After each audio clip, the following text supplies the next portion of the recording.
Hi hello ನಮಸ್ಕಾರ. ಎಲ್ಲರೂ ಹೇಗಿದ್ದೀರಿ? ಎಲ್ಲರೂ ಆರಾಮಾಗಿದ್ದೀರಿ, ಆರಾಮಾಗಿರ್ತೀರಿ ಅಂತ ಹಾರೈಸ್ತಾ ಇವತ್ತಿನ ವಿಡಿಯೋನ ಶುರು ಮಾಡ್ತಾ ಇದ್ದೀನಿ. ಮಗಳ 11th ಬರ್ಡೇನ ಮನೆಯಲ್ಲಿ ಸಿಂಪಲ್ ಆಗಿ ಮಾಡಿದ್ವಿ. ಬರ್ತ್ಡೇ ಥೀಮ್ ಬಂದುಬಿಟ್ಟು super spa party with movie night ಅಂತ ಇತ್ತು. ಯುನಿಕ್ ಆಗಿರಲಿ ಅಂತ ಈ ಥೀಮ್ನ ನಾನು ಸೆಲೆಕ್ಟ್ ಮಾಡ್ಕೊಂಡಿದ್ದೆ. ಮತ್ತು ಇದು ಅವಳ ಬರ್ತ್ಡೇಗೆ ಮಾಡಿರುವಂಥ invitation.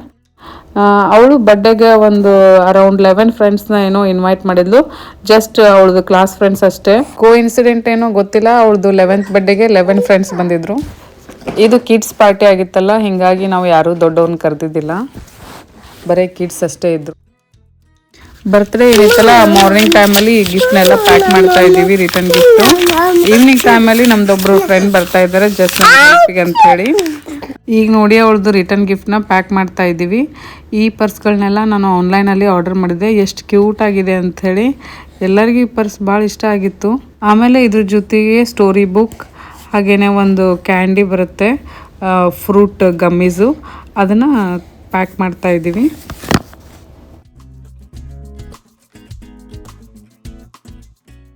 Usually Aarohi birthday spring ಟೈಮಲ್ಲೇ ಬರುತ್ತೆ. ಇಲ್ಲಿ ಸ್ಪ್ರಿಂಗ್ ಟೈಮಲ್ಲಿ ಸ್ಕೂಲ್ 10 days ಹಾಲಿಡೇ ಇರುತ್ತೆ.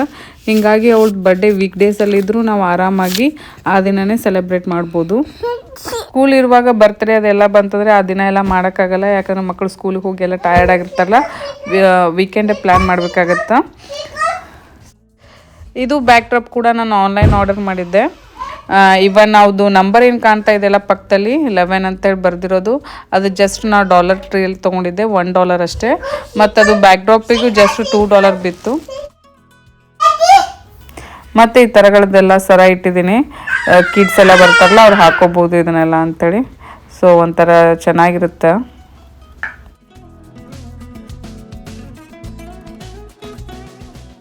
ಇವಾಗ ಎಲ್ಲ ಡೆಕೋರೇಷನ್ ಕಂಪ್ಲೀಟ್ ಆಯಿತು. ಜಸ್ಟ್ ಒಂದು $6 ಇದನ್ನು ಮಾಡಿಬಿಟ್ವಿ. ಇವತ್ತಿನ ಬರ್ಡೇ ಎಲ್ಲ ಬಜೆಟ್ ಫ್ರೆಂಡ್ಲಿ ಅಂತ ಹೇಳ್ಬೋದು. ಇದಾದಮೇಲೆ ನಾನು ಇವಾಗ ಜಸ್ಟ್ ಒಂದು ಟೇಬಲ್ ತೊಗೊಂಡು ಅದ್ರ ಮೇಲೆಲ್ಲ ಬರ್ಡೇ ಕೇಕು ಅದನ್ನೆಲ್ಲ ಇಡ್ತಾ ಇದ್ದೀನಿ. ಅದನ್ನು ಹೇಗೆ ಡೆಕೋರೇಟ್ ಮಾಡ್ತಾ ಇದ್ದೀನಿ ಟೇಬಲ್ ಅಂತ ನೀವು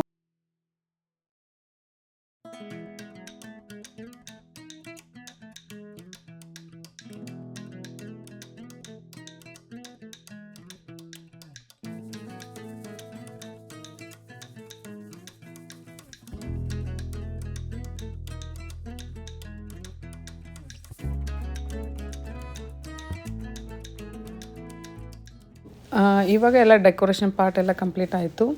ಆ್ಯಪಲ್ಲು ಆರೆಂಜ್ ಅವನ್ನೆಲ್ಲ ಡೈರೆಕ್ಟ್ ಹಾಗೆ ಇಟ್ಟಿದ್ದೀನಿ, ಬೇಕಂದಾಗ ಅವಾಗೆ ಕಟ್ ಮಾಡಿಕೊಟ್ರೆ ಆಯಿತು ಮಕ್ಕಳಿಗೆ, ಇಲ್ಲಾಂದರೆ ಅದು ಕಪ್ಪಾಗಿಬಿಡುತ್ತೆ ಅಂತ ಹೇಳಿ. ಇವಾಗ ನಾನು ಪಾಸ್ತಾ ಮಾಡ್ತಾಯಿದ್ದೀನಿ. ಅದ್ರದ್ದು ರೆಸಿಪಿ ನಿಮ್ಮ ಜೊತೆ ಶೇರ್ ಮಾಡ್ಕೋಬೇಕಂದಿದ್ದೀನಿ. ಬನ್ನಿ ನೋಡೋಣ ಹೆಂಗೆ ಅಂಥೇಳಿ. ಮೊದಲು ನಾನು ಇಲ್ಲೊಂದು ಪಾತ್ರೆ ಒಳಗೆ ನೀರನ್ನ ಬಾಯ್ಲ್ ಮಾಡ್ತಾಯಿದ್ದೀನಿ. ಈ ಪಾತ್ರೆಯಲ್ಲೇ ನಾನು ಪಾಸ್ತಾನ ಬಾಯ್ಲ್ ಮಾಡೋಕ್ಕೆ ಇಡ್ತಾ ಇರೋದು. ಒಂದು ಫಾರ್ ಎಕ್ಸಾಂಪಲ್ ಇವಾಗ 1 ಕಪ್ ಪಾಸ್ತಾ ಇತ್ತಂದರೆ ಒಂದು 3 ಕಪ್ ನೀರು ತೊಗೋಬೋದು ನಾವು.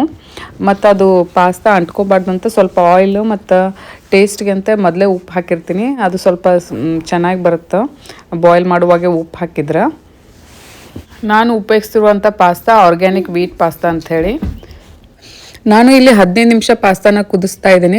ಕೆಲವೊಮ್ಮೆ ಪಾಸ್ತಾದ್ದು ಟೈಮ್ ಬೇರೆ ಬೇರೆ ಆಗಿರುತ್ತೆ. ನೀವು ಇನ್ಸ್ಟ್ರಕ್ಷನ್ ನೋಡ್ಬೋದು, ಆ ಪ್ಯಾಕೇಜ್ ಮೇಲೆ ಇರುತ್ತೆ ಎಷ್ಟು ನಿಮಿಷ ಕುದಿಸ್ಬೇಕಂಥೇಳಿ, ಅದರ ಅಕಾರ್ಡಿಂಗ್ ನೀವು ಕುದಿಸ್ಕೋಬೋದು. ಇವಾಗ ನಾನು ಈ ಥರ ಒಂದು ಪಾಸ್ತಾನ ತೊಗೊಂಡು ಚೆಕ್ ಮಾಡ್ತಾ ಇದ್ದೀನಿ ಚೆನ್ನಾಗಿ ಬಾಯ್ಲ್ ಆಗಿದೆ ಇಲ್ಲ ಅಂಥೇಳಿ. ಈ ಥರ ಕಟ್ ಮಾಡಿದಾಗ ಅಲ್ಲಿ ಬಂದಿರಬೇಕು, ಈಸಿಯಾಗಿ ಈ ಥರ ಕಟ್ ಮಾಡೋಕ್ಕೆ ಬರಬೇಕು, ಒಣ ಇರಬಾರ್ದು ಅಲ್ಲೇ. ಪಾಸ್ತಾ ಚೆನ್ನಾಗಿ ಕುದ್ದಿದೆ, ಹೀಗಾಗಿ ನಾನು ಇವಾಗ ಗ್ಯಾಸ್ ಸ್ಟವ್ ಎಲ್ಲ ಬಂದ್ ಮಾಡ್ತೀನಿ. ಪಾಸ್ತಾ ಕುದ್ದಾದ್ಮೇಲೆ ಅದು ನೀರು ಏನಾದರೂ ಇತ್ತಂದ್ರೆ ನಿಮ್ಗೆ ಜಾಸ್ತಿ ಅನಿಸ್ತಂದ್ರೆ ಅಷ್ಟೇ ತೆಗೀರಿ, ಬಟ್ ಒಂದು 2-3 ಸ್ಪೂನ್ ಇತ್ತಂದ್ರೆ ಹಾಗೆ ಇಟ್ಕೊಳ್ಳಿ. ಸೊ ಅದು ಸ್ವಲ್ಪ ಗ್ರೇವಿಗೆ ಯೂಸ್ ಆಗುತ್ತೆ. ನಾನು ಇಲ್ಲೇ ಇನ್ನೊಂದು ಪಾತ್ರೆ ಒಳಗೆ ಸ್ವಲ್ಪ ಆಯಿಲು ಮತ್ತು ಈ ಥರ ಬಟರ್ ಹಾಕ್ಕೊತಾ ಇದ್ದೀನಿ. ಆಮೇಲೆ ಇದಕ್ಕೆ ಆನಿಯನ್ ಹಾಕ್ಕೊಂಡು ಚೆನ್ನಾಗಿ ಫ್ರೈ ಮಾಡ್ಕೊತೀನಿ.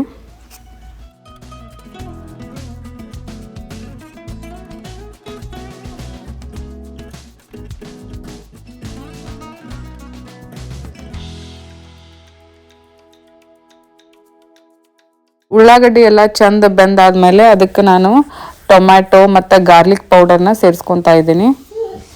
ಆಮೇಲೆ ರುಚಿಗೆ ತಕ್ಕಷ್ಟು ಉಪ್ಪು ಮತ್ತು ಒರೆಗನೋ ಪೌಡರ್ನ ಸೇರಿಸ್ತಾ ಇದ್ದೀನಿ.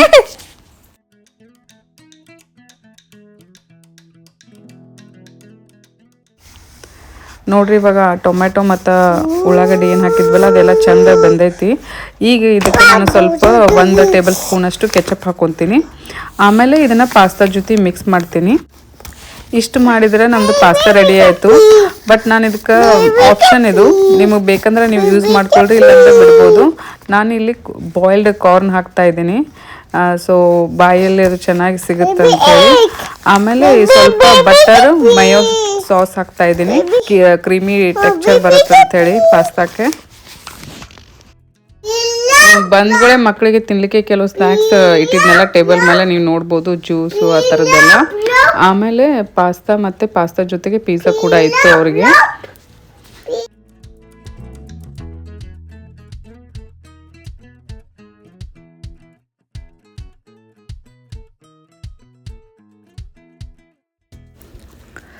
ಆರೋಯ್ದು ಔಟ್ಫಿಟ್ ಆ ದಿನ ಹೀಗಿತ್ತು.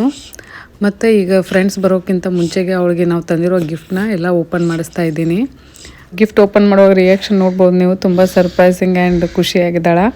ಯಾಕಂತಂದ್ರೆ ಯೂಶ್ವಲಿ ಶಾಪಿಂಗ್ ಎಲ್ಲ ಹೋಗಿರ್ತೀವಲ್ಲ, ಅವಳಿಗೆ ಏನು ಬೇಕಂತ ನೋಡಿ ಅವಳಿಗೆ ಇಷ್ಟ ಆಗಿದ್ದು ಅವೆಲ್ಲ ನಾವು ಅವಾಗೇ ಕೊಡಿಸಲ್ಲ. ಅವಳಿಗೆ ನೆಸಸರಿ ಇದ್ರಷ್ಟೇ ಥಿಂಕ್ ಮಾಡ್ತೀವಿ ಕೊಡಿಸ್ಬೇಕೋ ಬೇಡ ಅಂಥೇಳಿ. ಅವಳು ಕೇಳಿದ ತಕ್ಷಣ ಕೊಡಿಸ್ಬಿಟ್ರೆ ಅದ್ರದ್ದು ವ್ಯಾಲ್ಯೂ ಎಲ್ಲ ಅವಳಿಗೆ ಗೊತ್ತಾಗಲ್ಲ ಅಂಥೇಳಿ ಯೂಶ್ವಲಿ ನಾವು ಯಾವುದೂ ಕೊಡಿಸಿರೋದಿಲ್ಲ.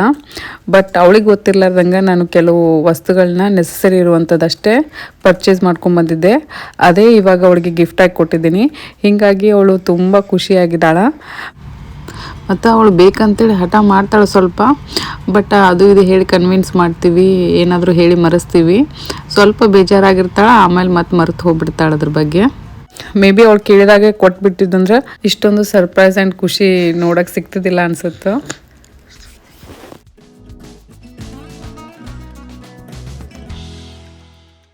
ಅದೇನೋ ಗೊತ್ತಿಲ್ಲ, ಹುಟ್ಟಿದಬ್ಬ ಅಂದ್ರೇ ಮಕ್ಕಳಿಗೆ ಒಂದು ದೊಡ್ಡ ಸಂಭ್ರಮ. ಇನ್ನೂ ಈ ವರ್ಷ ಬರ್ತಡೇ ಮುಗ್ದಿರಂಗಿಲ್ಲ, ಆಗಲೇ ನೆಕ್ಸ್ಟ್ ಬರ್ತಡೇ ಥೀಮ್ ಏನು ಹಿಂಗಂತ ಡಿಸ್ಕಷನ್ ಮಾಡ್ತಿರ್ತಾಳೆ. ಅದರಲ್ಲೂ ಬರ್ತಡೇ ಹತ್ತಿರ ಬಂತಂದರೆ 1 ಮಂತ್ಲಿಂದನೇ ಸ್ಟಾರ್ಟ್ ಆಗಿರುತ್ತೆ. ಯಾವಾಗ ನಮ್ಮ ಫ್ರೆಂಡ್ಸ್ಗೆ ಇನ್ವಿಟೇಷನ್ ಕೊಡ್ತಿ, ಏನು ಮಾಡತ್ತಿ, ಹೆಂಗೆ ಏನು ಅಂಥೇಳಿ ಅಷ್ಟೊಂದು ಕ್ರೇಜ್ ಅವಳಿಗೆ. ಎವ್ರಿ ಟೈಮು ಮತ್ತು ಬರ್ತ್ಡೇ ಗ್ರ್ಯಾಂಡ್ ಮಾಡೋಕ್ಕೂ ಆಗಲ್ಲ, ಹಾಗಂಥೇಳಿ ಬಿಡೋಕ್ಕೂ ಆಗಲ್ಲ. ಮತ್ತು ಮಕ್ಕಳು ಎಲ್ಲ ಬೇಜಾರು ಮಾಡ್ಕೊತಾರಂತ ಈ ಥರ ಮನೆಯಲ್ಲೇ ಸಿಂಪಲ್ಲಾಗಿ ಆರ್ಗನೈಸ್ ಮಾಡ್ತಾ ಇರ್ತೀನಿ ನಾವು.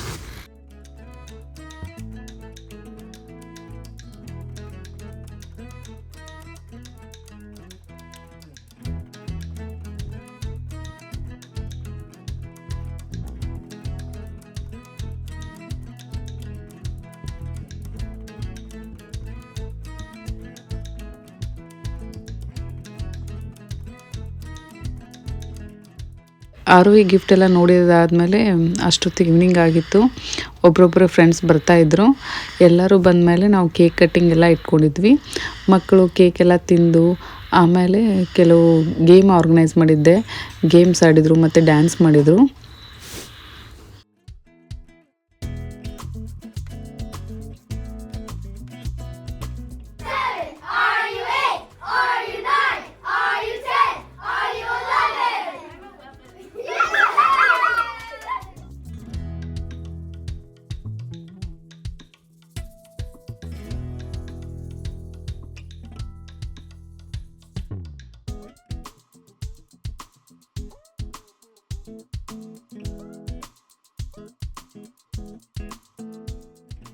ಇಲ್ಲಿ ಮಕ್ಕಳಿಗೆ ಸ್ವಲ್ಪ ಪ್ಯಾಂಪ್ರಿಂಗ್ ಮಾಡಲಿಕ್ಕೆ ಒಂದು ಚಿಕ್ಕ ತಯಾರಿ ಮಾಡ್ತಾಯಿದ್ದೀನಿ. ಏನಂತಂದರೆ ಈ ಥರ ವಾರ್ಮ್ ವಾಟರ್ ತೊಗೊಂಡು ಅದರಲ್ಲಿ ಒಳ್ಳೆಯ ಒಂದು ಹ್ಯಾಂಡ್ ಸೋಪ್ ಹಾಕಿದ್ದೀನಿ. ಅದರಲ್ಲಿಂದ ಸ್ವಲ್ಪ ಫೋಮ್ ಬರುತ್ತಲ್ಲ ಅದಕ್ಕಂತ ಹೇಳಿ. ಆಮೇಲೆ ಸ್ವಲ್ಪ ವಾಟರ್ ಮಾರ್ಬಲ್ಸ್ ಹಾಕಿದ್ದೀನಿ. ಅದರಲ್ಲಿ ಫ್ಲವರ್ ಪೆಟಲ್ಸ್ ಇವನ್ನೆಲ್ಲ ಹಾಕಿ ಈ ಪುಟಾಣಿ ಕೈಗಳೆಲ್ಲ ಬರೆದು ಆಟ ಆಡಿ ಟಯರ್ಡ್ ಆಗಿರ್ತಾವಲ್ಲ, ಅದಕ್ಕೊಂದು ಸಣ್ಣ ಮಸಾಜ್ ಮಾಡಿ ಈ ವಾರ್ಮ್ ವಾಟರಲ್ಲಿ ಒಂದು 2-3 ಮಿನಿಟ್ಸು ಕೈನ ಸ್ವಲ್ಪ ಇದರಲ್ಲಿ ಸೋಪ್ ಮಾಡಿ ಆಮೇಲೆ ಹ್ಯಾಂಡ್ ವಾಶ್ ಮಾಡ್ತಾರೆ. ಅಂದರೆ ಅವ್ರಿಗೆ ಸ್ವಲ್ಪ ಪ್ಯಾಂಪ್ರಿಂಗ್ ಮಾಡ್ತಾಯಿದ್ದೀನಿ, ಮೆನಿಕ್ಯೂರ್ ಥರ.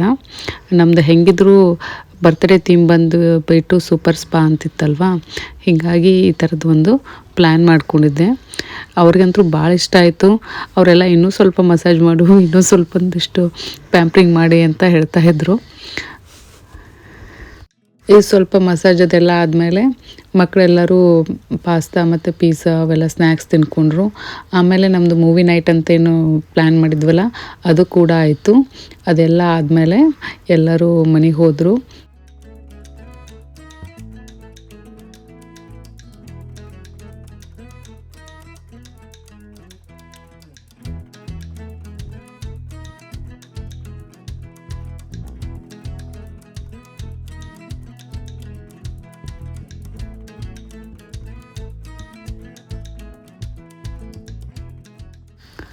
ಇನ್ನು ನೆಕ್ಸ್ಟ್ ಡೇ ಆರೋಹಿ ಗಿಫ್ಟೆಲ್ಲ ಓಪನ್ ಮಾಡ್ತಾ ಇದ್ದಾಳೆ. ಗಿಫ್ಟಲ್ಲಿ ಅವಳಿಗೆ ಗಿಫ್ಟ್ ಕಾರ್ಡ್ಸ್ ಎಲ್ಲ ಭಾಳ ಬಂದಿದ್ದು, ಹಾಗೆ ಫ್ರೆಂಡ್ಸ್ ಎಲ್ಲ ತಮ್ಮ ಕೈಯಾರೆ ಮಾಡಿರುವಂಥ ಕ್ರಾಫ್ಟು ಕಾರ್ಡ್ಸು ಅವನ್ನೆಲ್ಲ ಕೊಟ್ಟಿದ್ದರು. ಅವಳಿಗೆ ಎಲ್ಲನೂ ಇಷ್ಟ ಆಯಿತು ಗಿಫ್ಟ್ಗಳೆಲ್ಲ. ಅದರಲ್ಲಿ ಅವಳು ಮೋಸ್ಟ್ ಫೇವ್ರೆಟ್ ಇಷ್ಟ ಆಗಿದ್ದು ಬೀಡ್ಸ್ದು ಬಾಕ್ಸು. ಅಂದರೆ ಅವಳು ಈಗ ಬ್ರಾಸ್ಲೆಟ್ ತುಂಬ ಮಾಡ್ತಿದ್ದಾಳೆ. ಅವನು ಎಂಡಲ್ಲಿ ಹಾಕಿದ್ದೀನಿ ನೋಡಿ ಎಷ್ಟೊಂದು ಬ್ರಾಸ್ಲೆಟ್ ಮಾಡಿದ್ದಾಳೆ. ಅದರದ್ದು ಬಾಕ್ಸ್ಗಳೆಲ್ಲ ಬಂದಿದ್ದು, ಅವು ತುಂಬ ಇಷ್ಟ ಆಯಿತು. ಎಲ್ಲ ಗಿಫ್ಟು ಆಲ್ರೆಡಿ ಎಲ್ಲ ತಾನೇ ಇಟ್ಕೊಂಡು ಯೂಸ್ ಮಾಡ್ತಾ ಇದ್ದಾಳೆ. ಒಂದು ನನಗೆ ಕೊಟ್ಟಿಲ್ಲ, ನನಗೊಂದು ಹ್ಯಾಂಡ್ ಬ್ಯಾಗ್ ಲೈಕ್ ಆಗಿತ್ತು ಅದರಲ್ಲಿ.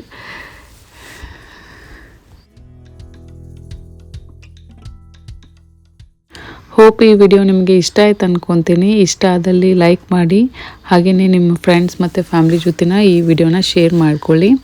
ಮತ್ತು ಇನ್ನೂ ಸಬ್ಸ್ಕ್ರೈಬ್ ಮಾಡಿಲ್ಲ ಅಂದರೆ ದಯವಿಟ್ಟು ಸಬ್ಸ್ಕ್ರೈಬ್ ಮಾಡಿ. ನಿಮ್ಮ ಫ್ರೆಂಡ್ಸ್ ಮತ್ತು ಫ್ಯಾಮ್ಲಿ ಕೂಡ ಹೇಳಿ ನನ್ನ ಚಾನಲ್ಗೆ ಸಬ್ಸ್ಕ್ರೈಬ್ ಮಾಡಿ ಅಂತ. ಹಾಗೆಯೇ ನನ್ನ ಇನ್ಸ್ಟಾಗ್ರಾಮಲ್ಲಿ ಫಾಲೋ ಮಾಡಿ. ಮತ್ತು ನಿಮಗೆ ನೆಕ್ಸ್ಟ್ ವಿಡಿಯೋದೊಂದಿಗೆ ಸಿಗ್ತೀನಿ. ಅಲ್ಲಿವರೆಗೂ take care. Bye bye. Thank you.